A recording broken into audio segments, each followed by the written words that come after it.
Welcome to DeKalb Scene Weekly. I'm Scott Potter. And I'm John Bachmann. And here's what's going on in local and national news. IHOP is replacing Annie G's right after Annie G's replaced Baker Squares just last year. This just in, TGI Fridays is to replace IHOP, and Fridays is to be replaced with another Blockbuster Video. All right, well, in the last few days, since DeKalb weather, we've had a lot of rain going on around the area. And you know what that means? Increased chances of getting a flood. Get those flood pants out, a la Millhouse, Van Housen. And everything will come up Bachmann. Yes, it will.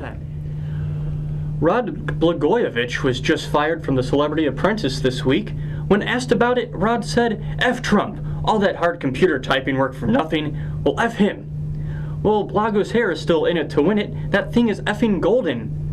Also, look for Blago in next year's new Teenage Mutant Ninja Turtles movie, appearing as the Ooze.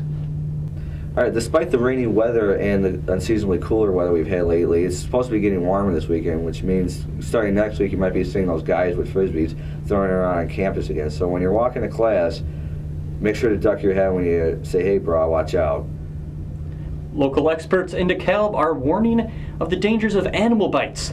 If you get bit by an animal, be sure to wash the wound and make sure that your pets are all up to date on their vaccinations. Also, here's an idea. Don't pet a stranger's raccoon. It sounds kind of dirty when you put it that way. Last week, the iPad was released. To protest Apple, a couple of guys went to Best Buy, bought the iPad, took it outside, and filmed themselves destroying it with a couple of baseball bats.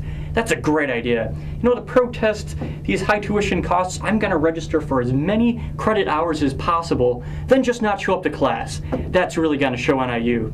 It also looks like they probably should have spent a little bit of their money on a belt. All right, well, that's it for the news. Now we're on to our picks for top one-hit wonders. Let's take a trip back to 1999 with Lou Bega's Mambo No. 5. This was a song that was a favorite of mine. I'm not ashamed to say that I had the CD. I know I listened to that album several times shamelessly. And, even some days when things are getting a little slow and I'm feeling kind of down, I put that track, Mambo No. 5, on, and I get my dance groove thing on. Well, speaking of dance groove things, my pick is Criss Cross's Jump. It'll make you jump, jump. And it'll make your clothes magically appear backwards. All right, well, since we're in 1999, let's take a trip back 6 years to 1993 with the Proclaimers' one-hit wonder, 5,000 Miles. If you remember that film, Benny and June, at the end of the film, when the credits roll and that song hits, I know when I hear that, I would definitely walk another 5,000 miles to hear it once again. My other pick is Gary Newman's Cars. It's from the 1980s, full of great synthesizer riffs that we can't play because of copyright laws.